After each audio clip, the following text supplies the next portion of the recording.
నీ ప్రాణం తీసుకునేంత వాల్యుబుల్ అయితే కాదు. లేదు హెయిర్ అంటే నిన్ను వచ్చి వాళ్ళు చంపేయరు కదా.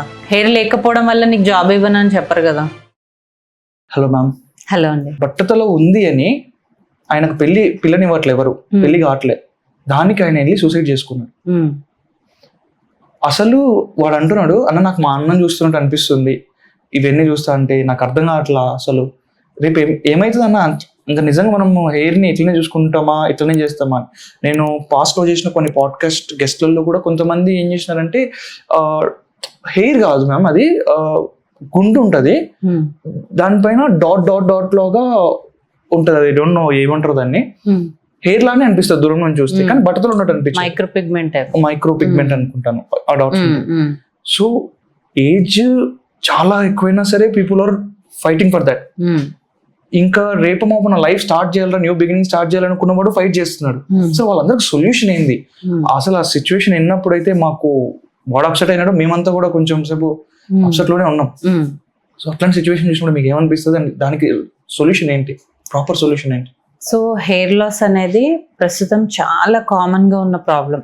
ఎవ్రీ 10 మెంబర్స్ని మనం తీసుకుంటే 8 మెంబర్స్కి హెయిర్ లాస్ ఉంది, అండ్ వాళ్ళు not satisfied with their present hair.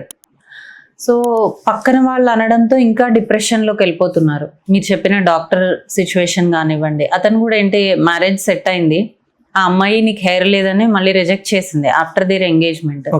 So వీడు బయటికి రీజన్ నేనేం చెప్పుకోవాలి అన్న డిప్రెషన్తో చనిపోయాడు, సూసైడ్ చేసుకొని. అలా చాలామంది, మనకు తెలిసింది ఇది, చాలామంది డిఫరెంట్ రీజన్ చెప్పుకొని ఈ రీజన్ కోసం చచ్చిపోతూ ఉంటారు. సో హెయిర్ అనేది అపియరెన్స్కి ఇంపార్టెంటే, దట్ ఐ అగ్రీ. నీ confidence levels matters with hair, అది కూడా నేను అగ్రీ చేస్తాను. కానీ నీ ప్రాణం తీసుకునేంత వాల్యుబుల్ అయితే కాదు. హెయిర్ లేకపోతే ఏమవుతుంది, అవును నాకు లేదు హెయిర్ అంటే నిన్ను వచ్చి వాళ్ళు చంపేయరు కదా, పెళ్లి చేసుకోరేమో, వాళ్ళు కాకపోతే ఇంకొకళ్ళు వస్తారు. నీ దగ్గర చదువు ఉంది, నీ దగ్గర టాలెంట్ ఉంది, నీ దగ్గర డబ్బులు ఉన్నాయి, నువ్వు ఎర్న్ చేస్తున్నావు. సో వేరే వాళ్ళు అన్న మాటకి నువ్వు డిప్రెస్ అవ్వాల్సిన పని ఏంటి? ఆన్సర్ చేయొచ్చు కదా. ఎక్కడికో వెళ్తున్నారు. మా ఫాదరే 70 years, 72 ఉంటాయి, ఆయనే నాకు బట్టతలు వచ్చిందని ఫీల్ అవుతూ ఉంటాడు. నేను అదే చెప్తాను, నీకు ఏమవుతుంది ఇప్పుడు వస్తే, విగ్ పెట్టుకోవడము, ప్యాచ్ పెట్టుకోవడం, కవర్ చేసుకో అంత అవసరం లేదు. అపియరెన్స్ ఇంపార్టెంటే, కానీ నీకు రిస్క్ అయ్యేంత ఇంపార్టెంట్ కాదు, నువ్వు రిస్క్ చేసేంత ఇంపార్టెంట్ కాదు. సో నేను పేషెంట్స్ కూడా అదే చెప్తాను, హెయిర్ లేదు, నీకు డిప్రెషన్ ఉంది, మనం ట్రై చేస్తాం మ్యాక్సిమం పాయింట్ వరకు. అంటే మనకి చాలా అడ్వాన్స్డ్ ట్రీట్మెంట్స్ వచ్చాయి, పిఆర్పీస్ ఉన్నాయి, జిఎఫ్సీస్ ఉన్నాయి, టాబ్లెట్స్ ఉన్నాయి, హెయిర్ ట్రాన్స్ప్లాంటేషన్ ఉంది, విగ్స్ ఉన్నాయి, ప్యాచెస్ ఉన్నాయి, ఇవన్నిటిని మనం ట్రై చేస్తాం. ఏదో ఒకటి నీకు వర్కౌట్ అవుతుంది, నువ్వు సొల్యూషన్ ఆలోచించు. లేదు అంటే దాన్ని వదిలేసే. హెయిర్ లేకపోవడం వల్ల నీకు జాబ్ ఇవ్వను అని చెప్పరు కదా, హెయిర్ లేకపోవడం వల్ల నీకు కాలేజ్లో అడ్మిషన్ ఇవ్వను అని చెప్పరు కదా. అమ్మాయిలు వదిలేనివ్వండి, వీళ్ళు కాకపోతే ఇంకొకళ్ళు. సో ఒక బ్యాడ్ జరిగింది అంటే ఇంకొక మంచి ఏదో జరగడానికే కదా. సో నేను అదే చెప్తాను యంగ్స్టర్స్కి, పర్టికులర్గా ఈ టీనేజర్స్ ఉంటారు కదా, వాళ్ళ లవర్స్ లేదంటే వాళ్ళ ఫ్రెండ్స్ అంటున్నారు అని చాలామంది వస్తారు, డాక్టర్ నా హెయిర్ పల్చు. నిజానికి వాడి హెయిర్ బాగుంటుంది, వాడికి ఎవరో అనడం వల్ల కూడా ఇన్ఫీరియారిటీ వస్తుంది. సో అది మీ మనసు వరకు తీసుకోకండి, మీ అపియరెన్స్ ఇంపార్టెంటే. మ్యాక్సిమం ట్రై చేయండి. ఇఫ్ యూ హ్యావ్ నిజంగా హెయిర్ ఫాల్ ఉంటే, నిజంగా హెయిర్ థిన్నింగ్ ఉంటే ఎండ్ పాయింట్ వరకు ట్రై చేయండి, ఆ తర్వాత వదిలేసేయండి. లేదు నేను ఇంతే ఉంటా, గొప్ప గొప్ప వాళ్ళందరినీ చూస్తే ఎవరికి హెయిర్ లైన్ ప్రాపర్గా ఏమి ఉండదు, జుట్టు ఏం కరెక్ట్గా ఉంది. మన సెలబ్రిటీస్నే చూస్తే ఎవరికి జుట్టు ఉండదు, అందరు విగ్గులు, ప్యాచ్లు, కలర్లు వేసుకునే వాళ్ళే. వాళ్ళు కాన్ఫిడెంట్గా లేరా? నువ్వు కూడా అలాగే చెయ్యి.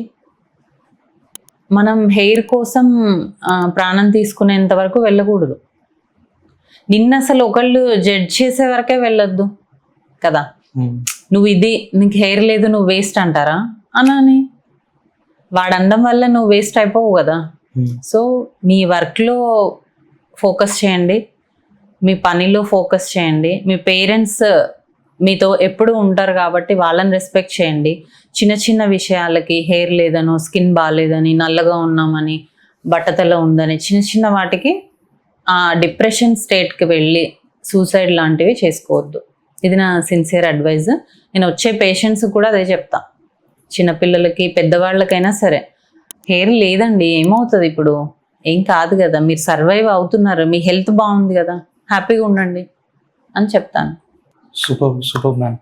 యాక్చువల్లీ మీకు ఛాన్స్ ఉంది, అదొక రీజన్ గా చూపించి you can also earn something, but nice. నేను చేయను అలాగా. సో ఇది ఇప్పుడు పాడ్కాస్ట్ లో ఉన్నాను చెప్పట్లేదు, బయట కూడా నేను అన్నెసెసరీ థింగ్స్ ప్రమోట్ చేయను. నేను వస్తే నా దగ్గరికి అవసరం లేకున్నా ఇది చేసుకోవాలి, మాక్సిమం కౌన్సిలింగ్ ఇచ్చి వద్దు అని చెప్పడానికే ట్రై చేస్తాను.